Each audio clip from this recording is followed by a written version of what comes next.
আবার একটি নতুন পর্ব আর তার সঙ্গে নতুন কিছু দেখার সুযোগ। এই পর্বে আমরা ঘুরেছি তাওয়াং শহর, তাওয়াং মনেস্ট্রি এবং পুরনো বাজার।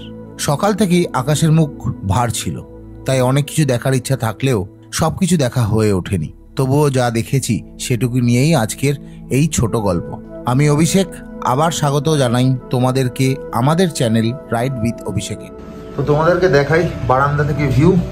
আপাতত বারান্দায় দুখানা জুতো শুকোতে দেওয়া হয়েছে, আর এখান থেকে এটাকে এখানকার ভাষায় বলা হয় মানি। এটা মন্ত্রগুলো ঘুরতে থাকে। এখানে একটা হোটেল রয়েছে, একটা রেস্ট্রো ক্যাফে রয়েছে। পাহাড়ের উপরে কিন্তু প্রচুর মেঘ, আর ওয়েদারটাও পুরো গ্লুনি, বৃষ্টি হওয়ার প্রচুর চান্স আছে। আর ওই যে আমার বাইক দাঁড়িয়ে রয়েছে, ধুতে হবে, খুব খারাপ অবস্থা। হ্যাঁ, হোটেলের নাম হচ্ছে হোটেল উগেলিং। বড় ছোট সব রকমের রুমই আছে, আমরা এই রুমটা চুজ করেছি। তো এই হচ্ছে আমাদের বারান্দা থেকে ভিউ। কিছুটা গেলেই আমরা তাওয়াং মনেস্ট্রি দেখতে পাবো। আর উপরের অবস্থাটা ভালো নয়, আমার খুব ডাউট লাগছে যে আমরা বুমলাটা কিভাবে করব, আবার ভিজবো। এখন বাজে 1:30, আর আমরা হোটেল থেকে জাস্ট বেরিয়েছি একটু সাইট সিন করতে। অলরেডি 100 মিটারও আসিনি, হাঁপিয়ে গেছি। মনে হচ্ছে বাইকটা না নিয়ে এসে বড় বিপদ করলাম। এখন ম্যাডাম গুগলে সার্চ করছে কোন দিক দিয়ে যেতে হবে। হ্যাঁ জি, এটা দিয়ে উঠবো কি করে? আমার মনে হয় আবার ব্যাক করতে হবে, গিয়ে হেলমেটটা নিয়ে আসতে হবে। সত্যি আজকে হেলমেট পরার ইচ্ছে ছিল না। তো বন্ধুরা, প্রথমে ভেবেছিলাম যে বাইক চালাবো না আজকে, হেঁটে হেঁটে ঘুরবো। তারপর এটার হাইট, ওঠানামার রাস্তা থেকে ডিসিশন কমপ্লিটলি চেঞ্জ। তারপর গাড়ির অবস্থা দেখেছো, মানে আমার পরিষ্কার জামা কাপড় উঠতেই খারাপ হয়ে যাবে এরকম অবস্থা। তো চলো, যখন বেরোলামই গাড়িটাও ধুয়ে নেবো, যা যা টুকটাক কাজ রয়েছে সেগুলো করে নেবো। এখান থেকে মাত্র 7 মিনিট দেখাচ্ছে তাওয়াং মনেস্ট্রি। তো সবার আগে আমরা তাওয়াং মনেস্ট্রি যাব। আজকে আমরা বাইরে থেকে লাঞ্চও করব, কোনো একটা ভালো রেস্টুরেন্ট দেখি লাঞ্চ করে নেবো। আজকে যেহেতু রেস্ট ডে, আজকে একটু টুকটাক খাওয়া যেতে পারে। কাল থেকে আবার টাফ ডে স্টার্ট। কালকে বুমলা যাব, পরশু আমরা বমডিলা যাব।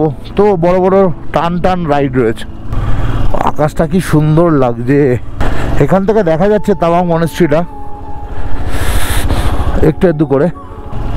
ওয়েদার মেঘলা আর ভয়ঙ্কর ঠান্ডা, মানে হাত ফাত পুরো চিড়ে দিচ্ছে ঠান্ডাতে। তো আমরা তাওয়াং মনেস্ট্রি চলে এসেছি। আমি শিওর নই গাড়ি ঢুকতে দেবে কি না।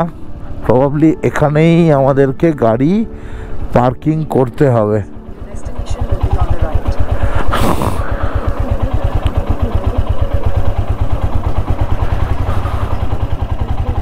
এখানে পার্কিং করতে হবে, ওই যে বাইক পার্কিং হয়েছে। তুষারে ঢাকা পাহাড়ের বুকে মেঘেদের কোলে মাথা তুলে দাঁড়িয়ে এ যেন প্রকৃতির মাঝখানে এক শান্তির আশ্রম। এটাই ভারতের অন্যতম গর্ব, তাওয়াং মনেস্ট্রি। প্রায় 1700 শতকে প্রতিষ্ঠিত ভারতের সবচেয়ে বড় বৌদ্ধ মঠ। সমুদ্রপৃষ্ঠ থেকে প্রায় 10,000 ফুট উচ্চতায় দাঁড়িয়ে থাকা এই মনেস্ট্রি শুধু স্থাপত্য নয়, এটি ইতিহাস, আধ্যাত্মিকতা আর সংস্কৃতির মিলনক্ষেত্র। গেট পেরিয়ে যেন অন্য এক জগতে পা রাখলাম। ধীরে ঘুরছে প্রার্থনার চাকা, বাতাসে ভাসছে মৃদু মন্ত্রোচ্চারণ। এই নিস্তব্ধতা যেন মনের গভীরে শান্তির বার্তা পাঠাচ্ছে। কতটা ঢাল দেখো। তো বন্ধুরা, আমরা আমাদের শরীরের ফুল শক্তি খরচা করে হেঁটে হেঁটে উপরে উঠলাম।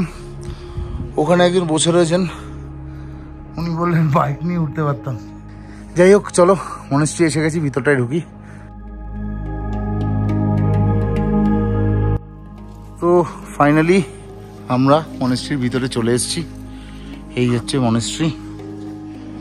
মানে এত বড় মনেস্ট্রি যে 0.05x-এও পুরোটা ক্লিয়ারলি দেখা যাচ্ছে না।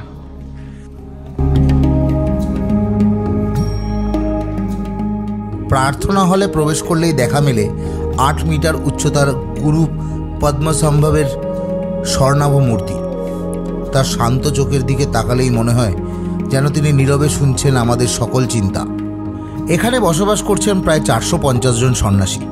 প্রত্যেক দিনের রুটিনে রয়েছে প্রার্থনা, শিক্ষা আর সাধনার পথ চলা। হাজার বছরের ঐতিহ্য আজও ঠিক যেমন ছিল তেমনই রেখেছেন তারা।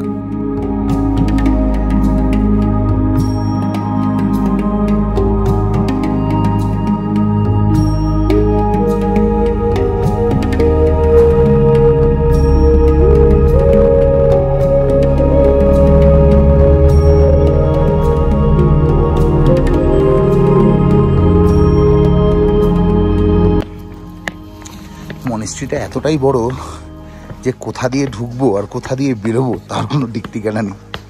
মানে একটা রাস্তা নিয়েছি, বললে এটা শর্টকাট হবে, তো চলো দেখা যাক কতটা শর্টকাট হয়। কিন্তু দেখো এত বড় মনেস্ট্রিও কিন্তু মেনটেন করা যায়, এক ফোঁটা ধুলো পাবে না। আমরা একটা ছোট্ট ঘর মেনটেন করতে পারি না।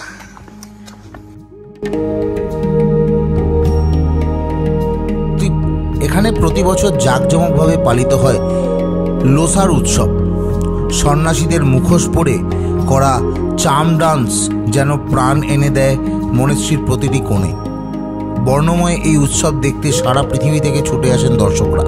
তাওয়াং মনেস্ট্রি শুধু স্থাপত্য নয়, এটি শান্তির এক জীবন্ত নিদর্শন। এখানে এসে মনে হয় প্রকৃতি আর আধ্যাত্মিকতা হাতে হাত রেখে আমাদের মনের ভেতরে শান্তির বীজ বুনে দেয়। এই অভিজ্ঞতা একবার নয়, বারবার ফিরে আসার মতো। তো আমরা তাওয়াং মনেস্ট্রি থেকে বেরিয়ে এখন ওল্ড বাজারের দিকে যাচ্ছি। ওখানে গিয়ে আমরা লাঞ্চ করব আর দেখি মার্কেটে কতক্ষণ থাকা যায়, কারণ ওয়েদার তো দেখছি আস্তে আস্তে খারাপের দিকে যাচ্ছে এবং গাড়িটারও একটু সেবা শুশ্রূষা করানো দরকার আছে। কালকে প্রচুর খেটেছে,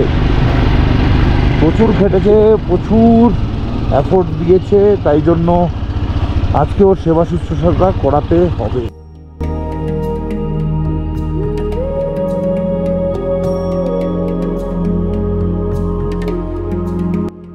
দেখো মধ্যমূর্তিটা কি সুন্দর লাগছে। আমাদের হোটেলটা ঠিক তার নিচেই, বাট দারুণ লাগছে।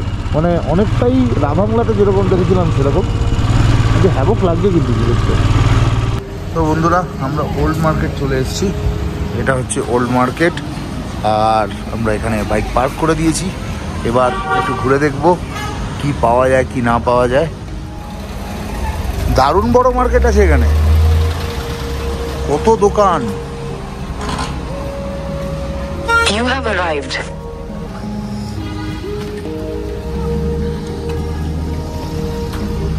দেখেছি এই জ্যাকেটগুলো খুব আছে।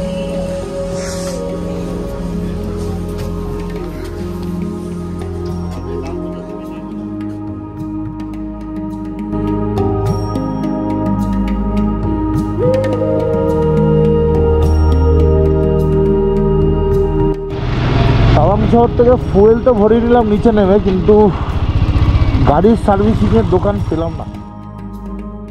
আজকের এই ব্লগ এখানেই শেষ। তাওয়াংয়ের রাস্তায় চলতে চলতে মনেস্ট্রির শান্তি আর বাজারের কোলাহল দুই ছুঁয়ে গেল। সব কিছু না দেখেও যেন অনেক কিছু দেখে ফেললাম আজ। কিন্তু বন্ধুরা, আগামীকাল অপেক্ষা করছে এই ট্রিপের সবচেয়ে কঠিন আর রোমাঞ্চকর রাইড, মাধুরী লেক আর বুমলা পাস। সীমান্ত, বরফঝড় আর হাড় কাঁপানো ঠান্ডার মধ্যে এক স্বপ্নের পথ চলা। তাই পাশে থেকো আর অবশ্যই সাবস্ক্রাইব করে রেখো যেন কিছুই মিস না করো। দেখা হবে পরের পর্বে রাইড উইথ অভিষেকে।